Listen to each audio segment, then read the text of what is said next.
অভাগীর স্বর্গ, শরৎচন্দ্র চট্টোপাধ্যায়ের, পাঠে চন্দনা সান্যাল। ঠাকুরদাস মুখার্জির বয়সী স্ত্রী 7 দিনের জ্বরে মারা গেলেন। বৃদ্ধ মুখোপাধ্যায় মহাশয় ধানের কারবারে অতিশয় সঙ্গতিপন্ন। তার 4 ছেলে 3 মেয়ে। ছেলে মেয়েদের ছেলেপুলে হইয়াছে, জামাইরা প্রতিবেশী দল, চাকর বাকর, সে যেন একটা উৎসব বাঁধিয়া গেল। সমস্ত গ্রামের লোক ধুমধামে শবযাত্রায় ভিড় করিয়া দেখিতে আসিল। মেয়েরা কাঁদিতে কাঁদিতে মায়ের 2 পায়ে গাঢ় করিয়া আলতা এবং মাথায় ঘন করিয়া সিঁদুর লেপিয়া দিল। তাহার শেষ পদধূলি বধূরা ললাট চন্দনে চর্চিত করিয়া বহুমূল্য বস্ত্রে শাশুড়ির দেহ আচ্ছাদিত করিয়া দিয়া আঁচল দিয়া তাহার শেষ পদধূলি মুছাইয়া লইল।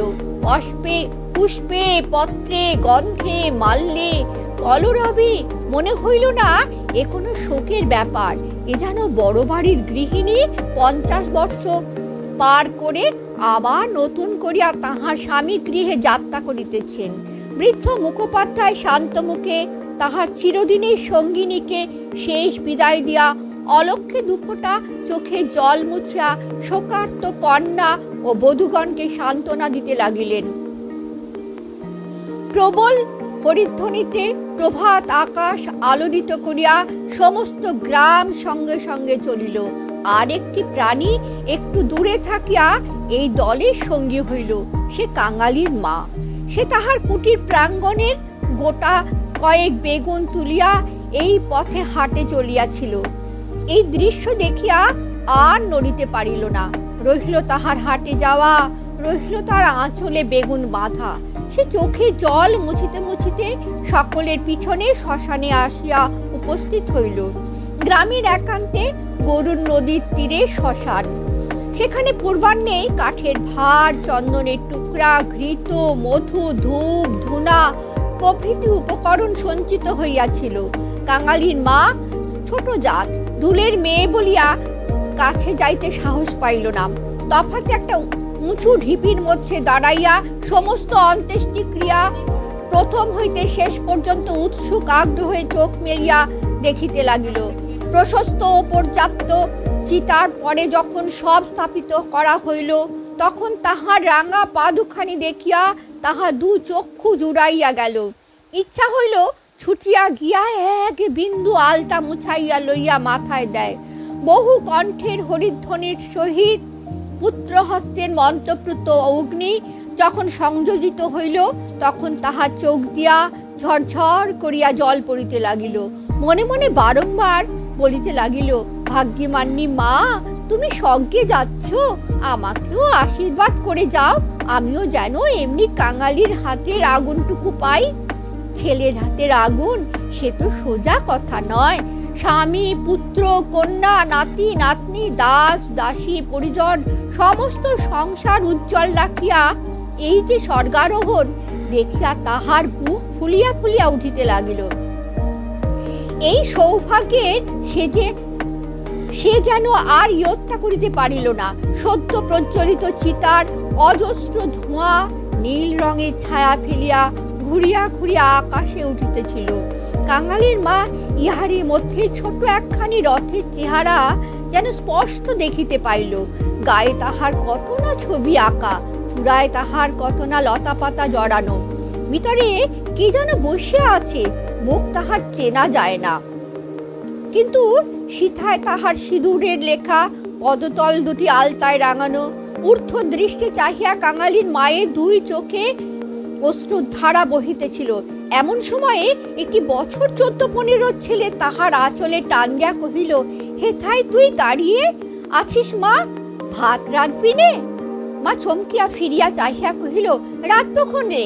হঠাৎ উপরে অঙ্গুলি নির্দেশ করিয়া ব্যগ্রস্বরে কহিল, দেখ দেখ বাবা, বামুন মা ওই রথে চড়ে স্বর্গে যাচ্ছে। ছেলে বিস্ময়ে মুখ তুলিয়া কহিল, কই? ক্ষণকাল নিরীক্ষণ করিয়া শেষে বলিল, তুই খেপেছিস, ও তো ধোঁয়া, ডাক করিয়া কহিল, বেলা দুপুর বাজে, আমার খিদে পায় না বুঝি?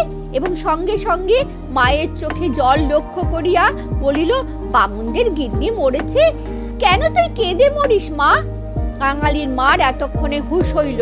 পরের জন্য শ্মশানে দাঁড়াইয়া এইভাবে অশ্রুপাত করায় সে মনে মনে লজ্জা পাইল। এমনকি ছেলের অকল্যাণের আশঙ্কায় মুহূর্তে চোখ মুছিয়া ফেলিয়া একটুখানি হাসিবার চেষ্টা করিয়া বলিল, কাঁদবো কিসের জন্য রে?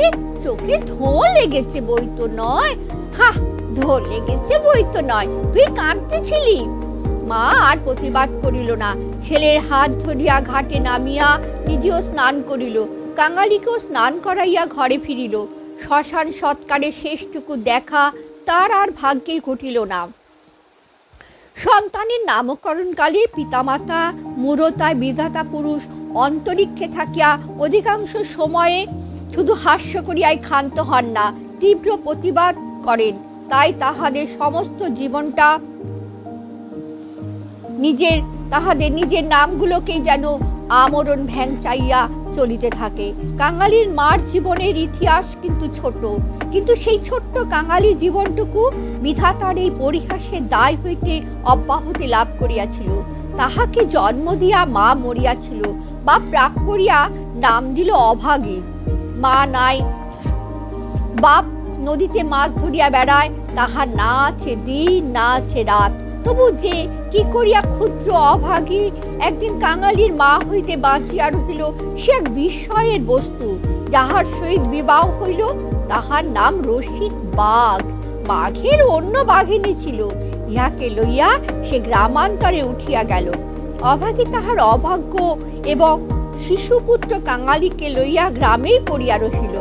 তাহার সেই কাঙালি বড় হইয়া আজ 15 পা দিয়াছে, সবে মাত্র বেতের কাজ শিখিতে আরম্ভ করিয়াছে। অভাগীর আশা হইয়াছে আরো বছরখানেক তাহার অভাগ্যের সহিত বুঝিতে পারিলে দুঃখ ঘুচিবে। এই দুঃখ যে